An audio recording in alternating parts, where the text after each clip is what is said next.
छोर पर पहाड़ों और घने जंगलों के बीच एक छोटा सा गांव बसा था, वीरानपुर। नाम सुनते ही मन में एक अजीब सा सन्नाटा उतर आता था।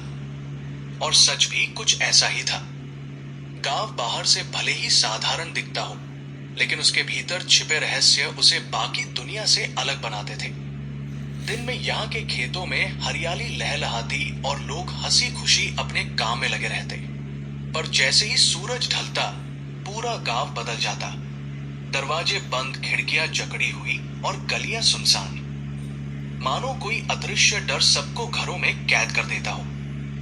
गांव के आखिरी छोर पर जहां इंसानी बस्ती खत्म होती थी और जंगल शुरू होता था, वहां खड़ा था एक विशाल प्राचीन पीपल का पेड़। वो पेड़ सिर्फ एक पेड़ नहीं था, वो एक रहस्य था, एक डर था और एक कहानी था। उसकी जड़ें जमीन से बाहर निकली हुई थी, टेढ़ी मेढ़ी, मोटी, मानो किसी बूढ़े इंसान की नसें हों। इतनी बड़ी कि उन पर बैठा जा सकता था। दिन में भी वहां अजीब सन्नाटा रहता और रात में कोई उस तरफ देखने की भी हिम्मत नहीं करता था। गांव के बुजुर्ग अक्सर बच्चों को डराते हुए कहते, उस पेड़ के पास मत जाना, वहां वो रहती है। बच्चे पूछते कौन, तो बुजुर्ग धीरे से कहते, एक अधूरी आत्मा जो अब भी इंतजार कर रही है। कहते हैं करीब 50 साल पहले उस जगह पर कुछ ऐसा हुआ था जिसे याद करके आज भी लोगों के रोंगटे खड़े हो जाते हैं, लेकिन कोई भी उस घटना को पूरी तरह बताने की हिम्मत नहीं करता। बस इतना सब जानते थे, उस दिन के बाद वो पेड़ कभी साधारण नहीं रहा। लेकिन हर कहानी में एक ऐसा इंसान होता है जो डर को चुनौती देता है। इस कहानी में वो इंसान था रामू, लगभग 30 साल का एक साधारण मजदूर। लेकिन उसकी जिंदगी साधारण बिल्कुल नहीं थी। बचपन में ही उसने सब खो दिया था। एक भाई दुर्घटना में चला गया, दूसरा बीमारी में, माता पिता भी ज्यादा दिन साथ नहीं रहे और देखते ही देखते रामू पूरी दुनिया में अकेला रह गया। उसकी जिंदगी का एक ही सहारा था, मेहनत। वो रोज सुबह सूरज निकलने से पहले उठता और सीधा पहुंच जाता जमींदार ठाकुर बलवंत सिंह के खेतों में। ठाकुर बलवंत सिंह नाम सुनते ही ताकत का एहसास होता था, लेकिन उसका दिल पत्थर से भी ज्यादा कठोर था। वो मजदूरों से जानवरों की तरह काम करवाता और बदले में देता 2 वक्त की सूखी रोटी। रामू भी दिन भर धूप में तपता, पसीने से भीग जाता, हाथों में छाले पड़ जाते, लेकिन उसने कभी शिकायत नहीं की। उसके हाथ अब पत्थर जैसे सख्त हो चुके थे, हथेलियों पर मोटी गांठें पड़ चुकी थी और चेहरा समय से पहले बूढ़ा लगने लगा था। लेकिन उसकी आंखों में एक अजीब चमक थी, एक उम्मीद, एक गहराई और एक दर्द। उसी पीपल के पेड़ के नीचे बैठकर खाता था। गांव वाले उसे रोकते, डराते, समझाते, रामू वहां मत जाया कर, लेकिन वो सिर्फ मुस्कुरा देता, क्योंकि उसे उस पेड़ से डर नहीं लगता था। उसे लगता था ये पेड़ भी मेरी तरह है, अकेला, सबसे अलग और अनचाहा। रात को जब वो वहां बैठता तो घंटों आसमान को देखता रहता, टिमटिमाते तारे मानो उससे बात कर रहे हों। कभी कभी वो खुद से सवाल करता, क्या मेरी जिंदगी बस इतनी ही है? दिन भर मेहनत करो, रात को सूखी रोटी खाओ और एक दिन चुपचाप मर जाओ। क्या मेरे हिस्से में कभी प्यार नहीं आएगा? लेकिन उसे इन सवालों का जवाब कभी नहीं मिला। समय बीतता गया और फिर आया सावन का महीना। लेकिन इस बार सावन भी सूखा था। आसमान साफ, बादल गायब और खेत सूखते जा रहे थे। किसान परेशान थे और ठाकुर का गुस्सा दिन ब दिन बढ़ता जा रहा था। एक दिन शाम के समय अचानक मौसम बदल गया। आसमान में काले बादल छा गए, तेज हवाएं चलने लगी और देखते ही देखते मूसलाधार बारिश शुरू हो गई। रामू उस समय खेत से लौट रहा था। बारिश इतनी तेज थी कि हर बूंद सुई की तरह चुभ रही थी। उसके पास कोई छाता नहीं था, बस एक फटी हुई चादर जिसे उसने सिर पर डाल रखा था। वो दौड़ते हुए एक ही जगह की ओर बढ़ा, पीपल का पेड़। पेड़ के नीचे पहुंचते ही उसे थोड़ी राहत मिली। घनी पत्तियां बारिश को रोक रही थी। चारों तरफ अंधेरा था, बस बिजली की चमक में सब कुछ कुछ पल के लिए दिखाई देता। हवा चल रही थी, पत्तियां सरसराती थी और एक अजीब सा डरावना संगीत पैदा हो रहा था। रामू ने एक लंबी सांस ली और पेड़ की जड़ से टेक लगाकर बैठ गया। तभी उसने सुना छन छन छन पायल की आवाज। रामू का दिल जोर से धड़कने लगा। उसने चारों तरफ देखा, लेकिन कोई दिखाई नहीं दिया। फिर से वही आवाज, छन छन, अब की बार ज्यादा साफ। रामू ने कांपते हाथों से अपनी लालटेन निकाली और जला दी। धीमी नारंगी रोशनी फैल गई और अंधेरा थोड़ा पीछे हट गया। उसने ध्यान से देखा। पेड़ की दूसरी जड़ के पास एक धुंधली आकृति बैठी थी। कोई रो रहा था। रामू के मन में डर और जिज्ञासा दोनों थे, लेकिन उसका दिल डर से ज्यादा दया से भरा था। वो धीरे धीरे उस आकृति की ओर बढ़ा और बोला, कौन है? कोई जवाब नहीं आया, बस सिसकने की आवाज और गहरी हो गई। रामू और पास गया। तभी बिजली चमकी और उस एक पल में जो उसने देखा, उसकी सांसें थम गई। वहां एक औरत बैठी थी, सफेद साड़ी में, लंबे गीले बाल, चेहरा घुटनों में छिपा हुआ और कंधे सिसकियों से कांप रहे थे। उसकी उपस्थिति में एक अजीब सी शांति और गहरा दुख था। रामू का डर खत्म हो गया। उसने धीरे से कहा, माई, आप ठीक हो? औरत ने धीरे धीरे अपना चेहरा उठाया। उसकी आंखें गहरी, काली और दर्द से भरी हुई थी। चेहरा असामान्य रूप से पीला और आवाज हवा की तरह हल्की। मेरा कोई घर नहीं है। रामू का दिल पिघल गया। उसने तुरंत अपनी पोटली खोली, 2 सूखी रोटियां निकाली और उसकी ओर बढ़ा दी। ये लो, थोड़ा खा लो। और तभी रामू की नजर उसके पैरों पर गई। उसके पैर जमीन को छू ही नहीं रहे थे, वो हवा में थे। रामू समझ गया ये कोई इंसान नहीं है, लेकिन उसने रोटियां वापस नहीं ली, क्योंकि उसकी आंखों में इंसानियत थी। औरत ने हल्की मुस्कान के साथ कहा, मेरा नाम चमेली है और यहीं से एक इंसान और एक आत्मा की कहानी शुरू हुई। पीपल के पेड़ के नीचे बारिश अब धीरे धीरे थमने लगी थी। हवा में मिट्टी की सोंधी खुशबू घुल चुकी थी, लेकिन उस रात की हवा में कुछ और भी था, एक अनकहा रहस्य और एक अधूरी कहानी। रामू अभी भी उसी जगह खड़ा था। उसके हाथ में रोटियां थी और सामने एक आत्मा। लेकिन अजीब बात यह थी कि रामू के दिल में डर नहीं था। उसने धीरे से फिर कहा, तुम खाओ ना, तुम्हें भूख लगी होगी। चमेली ने उसकी तरफ देखा। उसकी आंखों में पहली बार आश्चर्य था, मानो वह सोच रही हो, ये इंसान मुझसे डर क्यों नहीं रहा। वो धीरे से आगे बढ़ी। उसने अपना हाथ रोटी के पास लाया, लेकिन छुआ नहीं, बस उसकी खुशबू को महसूस किया। उसने गहरी सांस ली और आंखें बंद कर ली, मानो सालों बाद उसने खाने की खुशबू महसूस की हो। फिर उसने धीरे से कहा, मैं खा नहीं सकती। रामू थोड़ा चौंका, क्यों? चमेली ने हल्की मुस्कान दी जो दर्द से भरी हुई थी, क्योंकि मैं अब जीवित नहीं हूं। यह सुनकर एक पल के लिए रामू का दिल जोर से धड़कने लगा, लेकिन उसने खुद को संभाला। तो क्या हुआ? उसने सहजता से कहा, भूख तो लगती होगी ना। चमेली की आंखों में आंसू आ गए। शायद सालों बाद किसी ने उससे इतना सामान्य सवाल पूछा था। वो बोली, भूख लगती है, लेकिन पेट की नहीं, दिल की, यादों की, अपनेपन की। रामू चुप हो गया।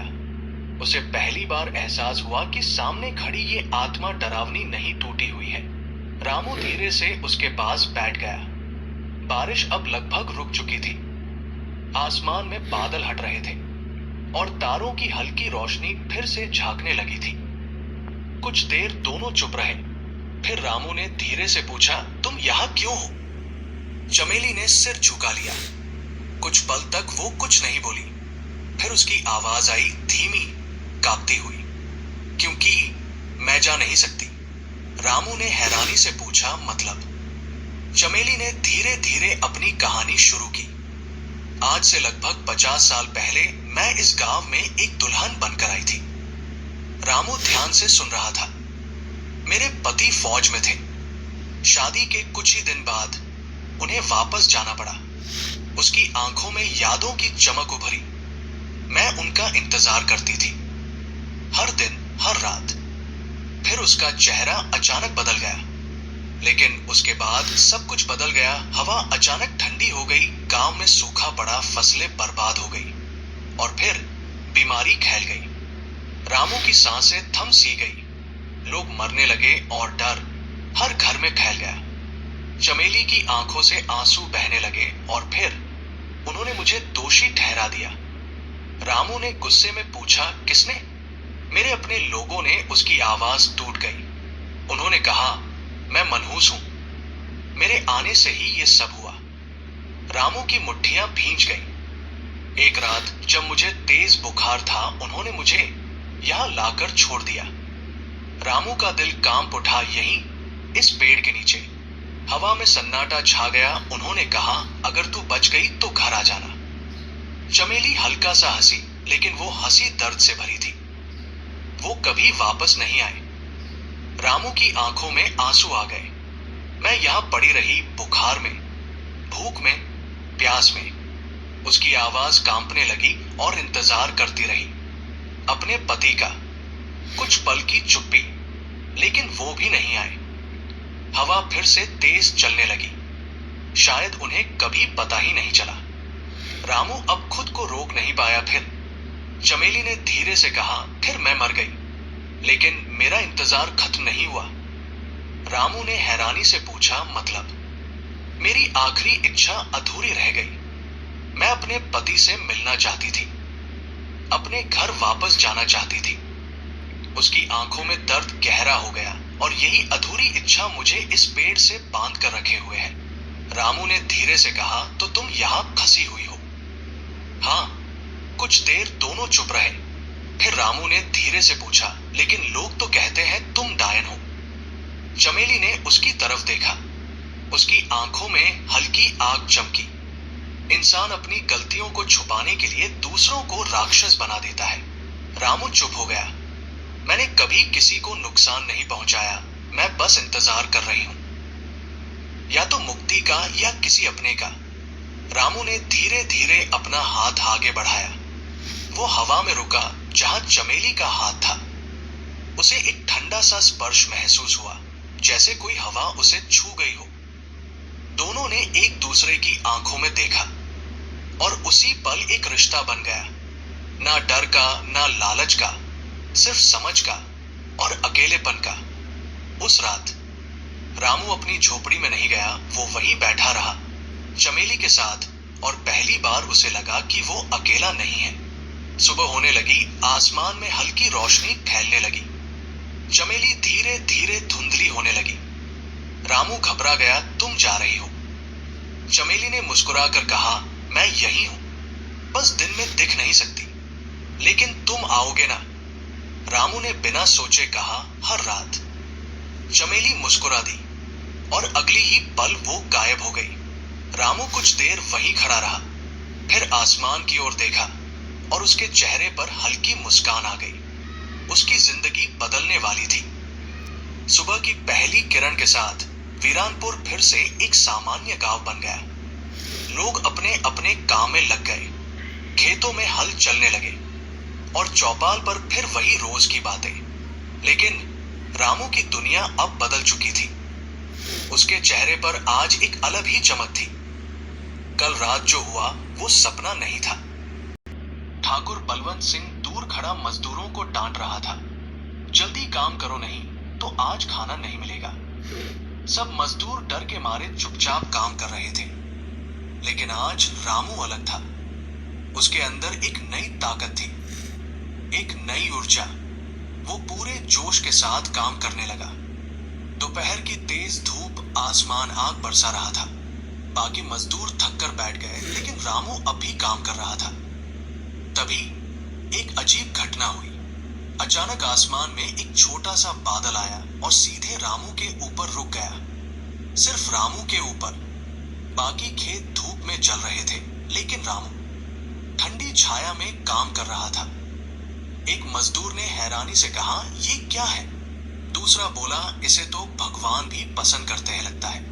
रामू हल्का सा मुस्कुराया। उसे पता था ये कोई संयोग नहीं है, ये चमेली है। कुछ देर बाद रामू को प्यास लगी। वो मटकी के पास गया और जैसे ही उसने ढक्कन खोला, वो चौंक गया। मटकी पूरी भरी हुई थी, जबकि उसे साफ याद था सुबह उसमें बहुत कम पानी था। रामू ने इधर उधर देखा, कोई नहीं था। वो समझ गया, तुम यही हो है ना?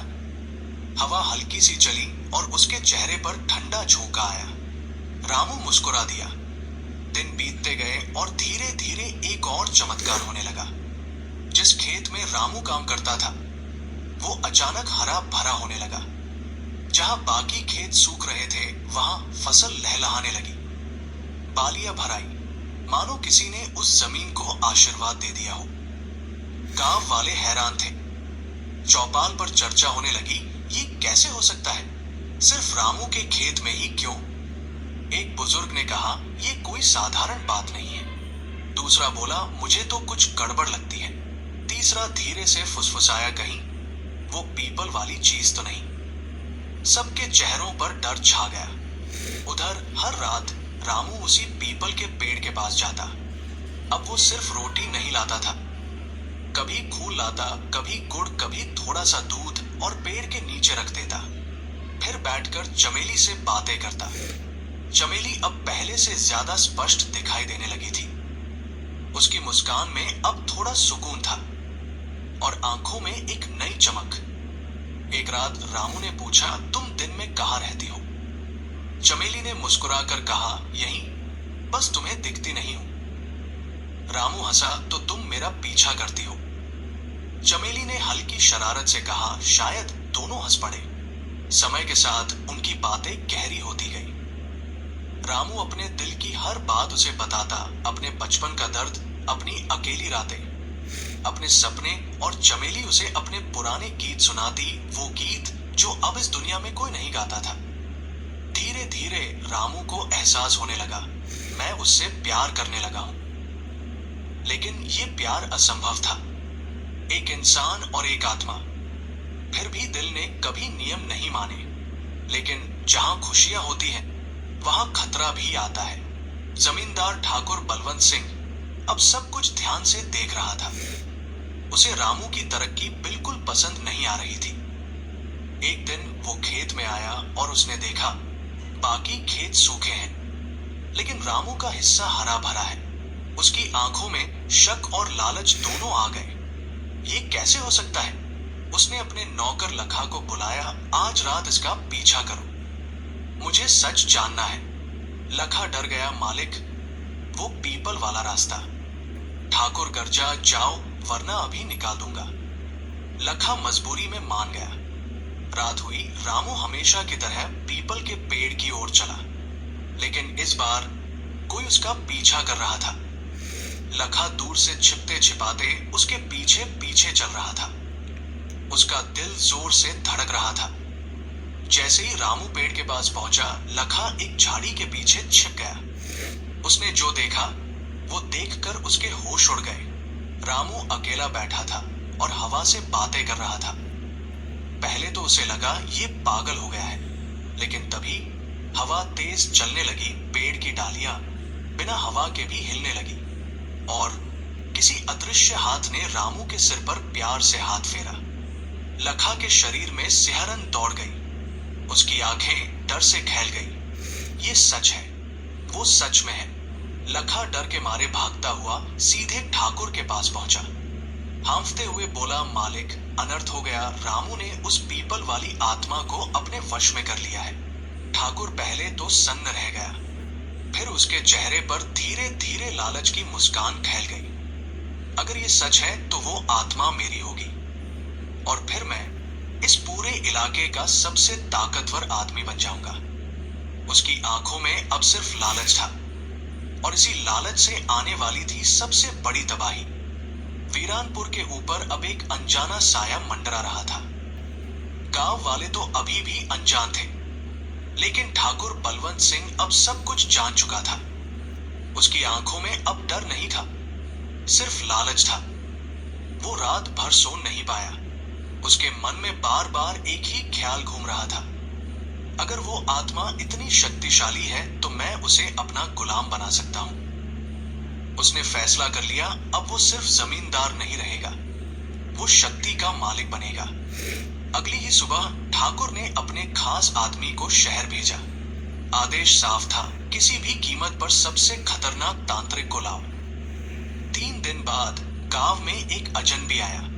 लंबा कद, काले कपड़े, गले में हड्डियों की माला और आंखें खून जैसी लाल। उसका नाम था कालिया तांत्रिक। कहते थे वो आत्माओं को पकड़ सकता है, उन्हें कैद कर सकता है और अपनी इच्छा से उनसे काम करवा सकता है। गांव वालों ने जैसे ही उसे देखा डर से कांप उठे। बच्चे घरों में छिप गए, औरतें दरवाजे बंद कर ली, क्योंकि वो इंसान कम और शैतान ज्यादा लगता था। ठाकुर ने उसका स्वागत किया, मुझे एक आत्मा चाहिए। कालिया मुस्कुराया, कीमत भारी पड़ेगी। ठाकुर हंसा, दौलत की कमी नहीं है मेरे पास। कालिया की आंखों में चमक आ गई, ठीक है, अमावस्या की रात उसे मैं तेरे सामने झुका दूंगा। ठाकुर ने पूरे गांव में डुगडुगी पिटवा दी। आज अमावस्या की रात पीपल के पेड़ के पास उस डायन का अंत किया जाएगा। गांव वाले डर और जिज्ञासा में भर गए। कुछ खुश थे, अच्छा है अब डर खत्म होगा। कुछ डरे हुए थे, अगर वो सच में शक्तिशाली हुई तो। लेकिन कोई भी ठाकुर के खिलाफ बोलने की हिम्मत नहीं कर सका। उधर रामू इन सबसे अनजान था। वो हर दिन की तरह खुश था, क्योंकि उसके पास अब चमेली थी। लेकिन खुशियां ज्यादा दिन छिपती नहीं। ठाकुर ने एक चाल चली। उसने रामू को बुलवाया, आज रात खेत में जरूरी काम है, तुझे आना पड़ेगा। रामू ने बिना शक किए हाँ कर दी। उसे क्या पता था, ये एक चाल है। रात गहरी हो चुकी थी। आसमान में चांद नहीं था। चारों तरफ घना अंधेरा और उसी अंधेरे में पीपल का पेड़ और भी भयानक लग रहा था। वहां पहले से ही एक बड़ा सा अनुष्ठान तैयार था। चारों तरफ हड्डियां बिखरी थी, सिंदूर से बने अजीब चिन्ह और बीच में जलता हुआ अग्निकुंड। कालिया तांत्रिक मंत्र पढ़ रहा था, ओम क्ली भूताय नमः। उसकी आवाज हवा में गूंज रही थी। गांव वाले दूर खड़े थे, डरे हुए। तभी 2 आदमी रामू को पकड़ कर लाए। रामू चौंक गया, ये क्या कर रहे हो तुम लोग? उसने देखा सामने ठाकुर खड़ा है और पास में वो तांत्रिक। रामू समझ गया, तुम लोग चमेली के पीछे हो। उसने गुस्से में चिल्लाया, वो कोई डायन नहीं है, वो एक बेचारी आत्मा है। ठाकुर हंसा, बस यही तो गलती है तेरी, तू उसे समझता है और मैं उसे इस्तेमाल करूंगा। रामू को रस्सियों से बांध दिया गया, उसका मुंह बंद कर दिया गया। वो तड़पता रहा, लेकिन कोई नहीं रुका। कालिया ने अपने मंत्र तेज कर दिए, हवा अचानक तेज हो गई। पेड़ कांपने लगा, जड़ें हिलने लगी, मानो कोई अंदर से छटपटा रहा हो। रामू की आंखों से आंसू बहने लगे। चमेली। तभी एक दर्द भरी चीख गूंजी जो सिर्फ रामू सुन सकता था, रामू मुझे बचाओ। रामू का दिल फट गया। उसने पूरी ताकत लगाई, रस्सियां से उसकी कलाई काटने लगी। खून बहने लगा, लेकिन इस बार दर्द से ज्यादा ताकत थी प्यार की। एक जोरदार झटके के साथ रस्सियां टूट गई। गांव वाले चौंक गए, ये कैसे? रामू अब रुकने वाला नहीं था। वो सीधे उस जादुई घेरे की ओर दौड़ा। लोग चिल्लाए, मत जा, मर जाएगा। लेकिन रामू को अब मौत का डर नहीं था। उसने जलती हुई मशाल पकड़ ली। उसके हाथ जलने लगे, लेकिन उसने परवाह नहीं की। वो अपने पैरों से उस जादुई घेरे को मिटाने लगा। कालिया चिल्लाया, पागल, ये मत कर। लेकिन देर हो चुकी थी। रामू गर्जा, मेरी चमेली को छोड़ दे। तभी कालिया ने एक लोहे का त्रिशूल उठाया और पूरी ताकत से रामू के सीने में घोंप दिया। सब कुछ एक पल के लिए थम गया। रामू जमीन पर गिर पड़ा, उसकी सांसें टूटने लगी, लेकिन उसकी आंखें अभी भी उसी पेड़ पर टिकी थी। वो फुसफुसाया, चमेली, मैं यही हूं। और उसी पल कुछ ऐसा हुआ जिसने पूरी कहानी बदल दी। पीपल के पेड़ के नीचे सब कुछ थम सा गया था। रामू जमीन पर पड़ा था, उसके सीने से खून बह रहा था, सांसें टूट रही थी और सामने कालिया तांत्रिक अपनी जीत पर मुस्कुरा रहा था। गांव वाले डर से जमे हुए थे। कोई आगे बढ़ने की हिम्मत नहीं कर रहा था, लेकिन उन्हें क्या पता था, असली तूफान अब शुरू होने वाला है। अचानक हवा जोर से चलने लगी, पेड़ की शाखाएं बेतहाशा हिलने लगी और फिर एक भयानक चीख गूंजी, रामू। यह आवाज इतनी तेज थी कि गांव वालों के कान सुन्न हो गए। कालिया का चेहरा भी एक पल के लिए डर से सख्त हो गया। अगले ही पल पेड़ के तने से एक तेज चमक निकली और धीरे धीरे चमेली की आत्मा प्रकट हुई, लेकिन इस बार वो पहले जैसी नहीं थी। उसकी आंखें लाल अग्नि की तरह जल रही थी।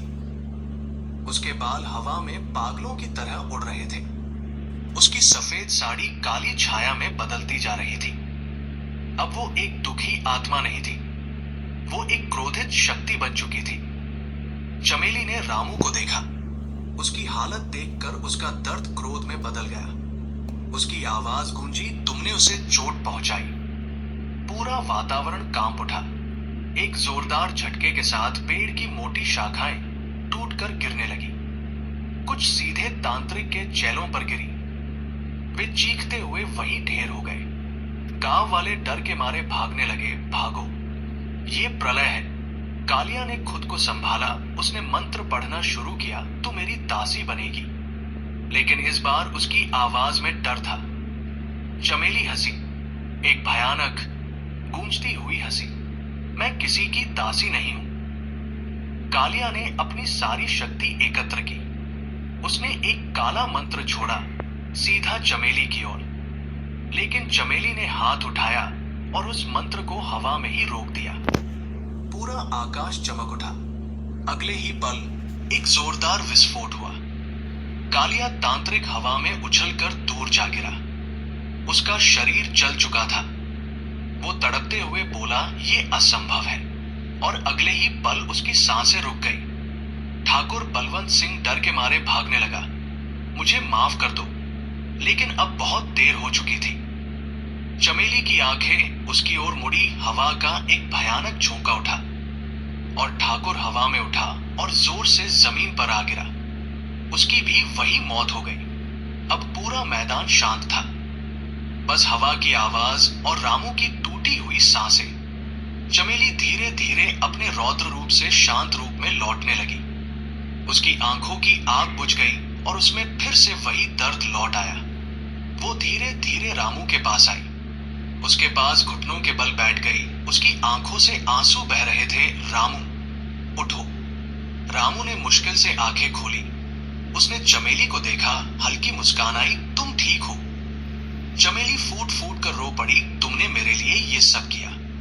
रामू ने कमजोर आवाज में कहा, तुम अकेली नहीं हो, मैं हमेशा तुम्हारे साथ हूं। उसकी सांसें और धीमी हो गई। चमेली, शायद अब मैं भी तुम्हारी दुनिया में आ जाऊं। चमेली की आंखें फैल गई। नहीं, लेकिन बहुत देर हो चुकी थी। रामू की आंखें धीरे धीरे बंद हो गई और उसकी सांस हमेशा के लिए थम गई। पूरा वातावरण शांत हो गया। चमेली वहीं बैठी रही, रामू के पास रोती हुई, लेकिन कहानी अभी खत्म नहीं हुई थी। पीपल के पेड़ के नीचे सब कुछ शांत था। न हवा की आवाज, न किसी की चीख, बस एक सन्नाटा जो दिल को चीर रहा था। रामू अब इस दुनिया में नहीं था। उसका शरीर चमेली की गोद में पड़ा था और चमेली फूट फूट कर रो रही थी। चमेली की चीख अब धीमी सिसकियों में बदल चुकी थी। मैंने सब खो दिया। उसकी आंखों से आंसू लगातार बह रहे थे। पहले जिंदगी में, फिर मौत के बाद भी मेरा प्यार मुझसे छीन लिया गया। उसकी आवाज में ऐसा दर्द था कि हवा भी जैसे रुक गई। अचानक रामू के शरीर से एक हल्की सी रोशनी निकलने लगी। गांव वाले जो दूर खड़े थे, ये सब देखकर दंग रह गए। वो रोशनी धीरे धीरे ऊपर उठी और फिर एक आकृति में बदलने लगी। चमेली ने जैसे ही देखा, उसकी सांसें थम गई। रामू, वो सच था। रामू की आत्मा उसके सामने खड़ी थी। वही चेहरा, वही मुस्कान, लेकिन अब वो इंसान नहीं रहा था। रामू ने धीरे से कहा, मैंने कहा था ना, मैं तुम्हें अकेला नहीं छोड़ूंगा। चमेली की आंखों से आंसुओं की धारा बह निकली। वो मुस्कुराई भी और रोई भी। तुम सच में आ गए। अब दोनों आमने सामने थे, दो आत्माएं जो कभी जुदा नहीं होना चाहती थी। रामू ने हाथ बढ़ाया, चमेली ने कांपते हुए हाथ आगे किया, और जैसे ही दोनों के हाथ मिले, एक तेज प्रकाश फैल गया। पूरा पीपल का पेड़ सुनहरी रोशनी से चमक उठा। अचानक पेड़ की जड़ें हिलने लगी। एक पुरानी आवाज गूंजी, तुम्हारा प्रेम सच्चा है। इसने हर बंधन, हर श्राप को तोड़ दिया। गांव वाले डर और आश्चर्य से कांप उठे, और फिर चमेली के शरीर से काली छाया निकलने लगी। वो श्राप जो उसे इतने सालों से बांधे हुए था, धीरे धीरे खत्म होने लगा। चमेली ने महसूस किया, मैं मुक्त हो रही हूं। उसकी आंखों में पहली बार सुकून था। अगले ही पल पूरा वातावरण बदल गया। जहां पहले डर था, वहां अब शांति थी। जहां चीखें थी, वहां अब पक्षियों की आवाजें थी। पीपल का पेड़ अब डरावना नहीं रहा, वो एक पवित्र स्थान बन चुका था। रामू और चमेली अब दोनों आत्माएं थी, लेकिन अब वे बंधन में नहीं थे, वे आजाद थे। रामू ने मुस्कुराकर कहा, अब कोई हमें अलग नहीं कर सकता। चमेली ने उसकी ओर देखा, अब हम हमेशा साथ रहेंगे। और फिर दोनों धीरे धीरे रोशनी में बदलने लगे। गांव वालों ने देखा, दो चमकती हुई आत्माएं आसमान की ओर उठ रही थी, और फिर वो हमेशा के लिए एक हो गई। उस दिन के बाद वीरानपुर गांव बदल गया। लोगों ने उस पीपल के पेड़ को काटा नहीं, बल्कि उसकी पूजा करने लगे। कहते हैं, आज भी पूर्णिमा की रात उस पेड़ के पास दो परछाइयां दिखाई देती हैं, जो हाथ में हाथ डाले एक दूसरे के साथ मुस्कुराती है। सच्चा प्रेम न समय देखता है, न शरीर, न दुनिया के नियम। अगर प्रेम सच्चा हो तो वो, अगर कहानी ने आपके दिल को छुआ हो तो वीडियो को लाइक करें, अपने परिवार के साथ शेयर करें, और ऐसी ही शानदार कहानियों के लिए स्टोरी स्टॉकर को अभी सब्सक्राइब